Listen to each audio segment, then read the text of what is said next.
Tu veux savoir si un homme est un vrai pasteur? Ce n'est pas sa voix qu'il faut regarder, ce n'est pas non plus son charisme ni son costume. Regarde ce qu'il aime. Le vrai pasteur n'aime pas l'argent, il n'aime pas les projecteurs, il n'aime pas les applaudissements, il aime les brebis. Il ne vend pas l'évangile, il ne te fait pas payer pour une prière, il ne joue pas avec tes émotions.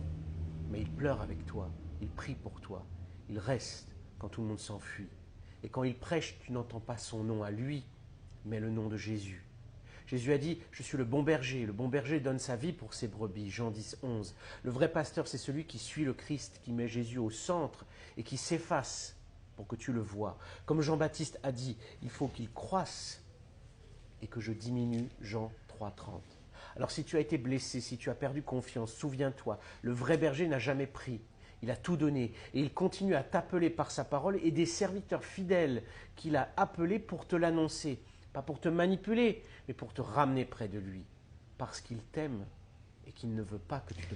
Les amis, plusieurs fois, vous nous avez demandé, montrez-nous alors les vrais pasteurs, les vrais prophètes.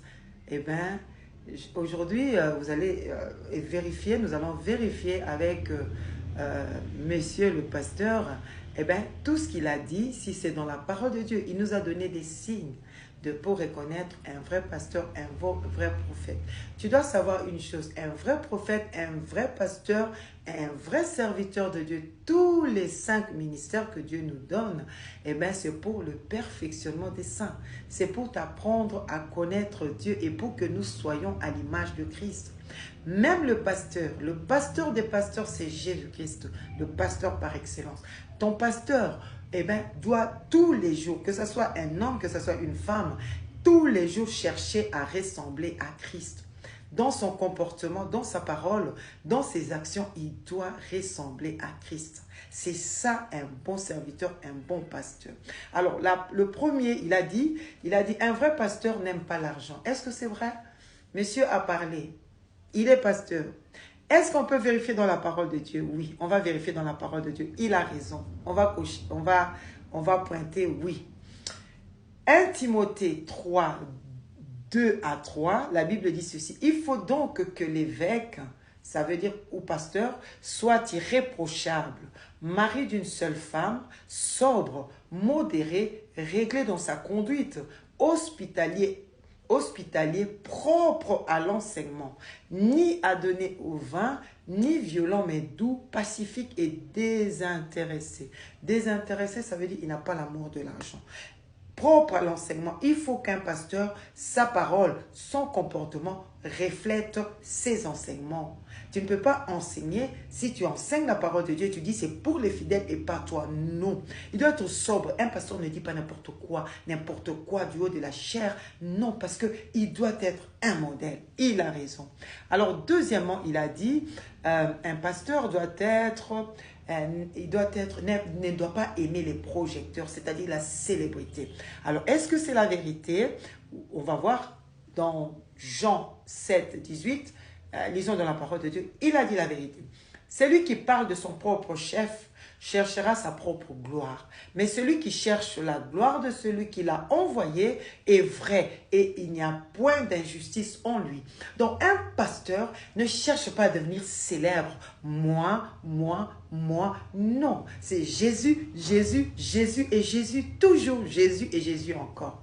Un pasteur ne parle pas de lui, non. Il parle de Christ et Christ encore. Un pasteur ne cherche pas à être adoré des fidèles, non. Un pasteur cherche à ce que Christ soit adoré et que lui, il reste en bas de Christ. Il faut qu'il croise que moi, je diminue. Le monsieur, le pasteur a raison. Notre pasteur a raison. Alors, troisièmement, un pasteur n'aime pas les applaudissements. Il a dit ça. Tu ne cherches pas à être applaudi. Non.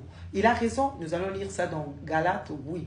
Galates 1, 10. Et maintenant, est-ce la faveur des hommes que je désire ou celle de Dieu? Est-ce que je cherche à plaire aux hommes? Si je plaisais encore aux hommes, je ne serais pas serviteur de Christ. Ah oui, c'est la norme. Si je suis serviteur de Christ, je dois dire la vérité. Je dois prêcher la vérité. Je dois condamner ce que Christ condamne. Je dois m'humilier là où Christ s'est humilié. Je dois donc toujours ne jamais chercher la faveur des hommes. Regardez Jésus-Christ, les mêmes hommes à qui il a donné à manger et après on a demandé qu'on le crucifie. Si on a fait cela à Jésus, eh bien Jésus n'avait rien fait. A fortiori, toi, un vrai serviteur de Dieu. Donc si tu cherches à ce que, allez me défendre sur les réseaux, vous cherchez même les païens pour vous défendre, et pour publier vos mensonges, ça c'est un crime. Tu n'es plus serviteur de Christ, tu n'es plus servant de Christ. On ne cherche pas à plaire aux hommes. Nous allons prêcher la parole de Dieu dans la vérité, c'est Christ qui va nous défendre. Ils vont nous détester, mais Christ va nous défendre. Oui, il n'aime pas la gloire des hommes, car il aime un vrai serviteur n'aime pas la gloire des hommes et de Christ. Alors, on va revenir, quatrième élément, il aime les brebis. Est-ce que Jésus a aimé les brebis? Oui. Le vrai berger donne sa vie pour ses brebis. Jésus l'a fait. Un vrai pasteur te demande comment tu vas, comment ça va. Il ne t'exploite pas. Si tu as des problèmes, oui, il va t'aider à les résoudre. Il ne va pas t'humilier. Si, par exemple, je peux dire, il y a des vidéos où il y a des pasteurs où, vraiment, je vais vous mettre, où on humilie même les gens qui sont grosses ou quoi. C'est-à-dire, même en Occident, on ne peut pas te dire qu'à une femme, tu es grosse. Non, à un monsieur, non. C'est dégradant. On dit, tu as pris des formes, tu as des formes, pardon, et tu as pris du poids. Mais tu vas l'aider. Quand tu vois, même ta femme ou tes disciples, ou l'un d'eux a un problème, tu vois que ça le tracasse et tout, eh bien, tu ne profites pas de lui, tu l'aides. Vous comprenez? Il aime les brebis. Il doit savoir comment les brebis vont. Est-ce que les brebis vont en manger? Les brebis, voilà, il ne les exploite pas. Il les aime. Il sent les brebis. La Bible dit ceci. Ah, voilà, le bon berger donne sa vie pour ses brebis. Alors, cinquième point, eh bien, un vrai pasteur ne parle que de Jésus. Oui, quand il ouvre sa Bible, c'est pour annoncer les vertus de celui qui l'a sauvé. Non, il faut qu'il croise que moi je diminue. Jésus est Jésus seul. Sa naissance virginale, sa mort à la croix, sa vie parfaite, ses combats qu'il a connus ici-bas, sa façon de vivre avec les humains, son rejet par sa famille d'abord, par ses frères d'abord. Donc tout ça, on parle de Jésus. Aujourd'hui, la subtilité de l'ennemi, on vous dit qu'on ne fête plus Noël, on ne parle plus de Noël parce que, eh ben, c'est une fête païenne. Non, nous ne fêtons pas Noël, mais nous commémorons la naissance de Jésus-Christ. Ah oui.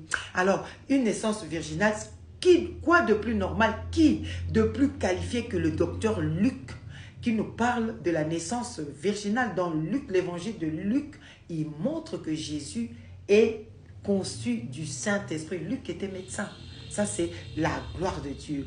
Alors, il faut qu'un pasteur ne parle que de Jésus et Jésus seul, pas de sa vie. Non, on n'a pas besoin de ta vie. Montre-nous le Seigneur, ça nous suffit.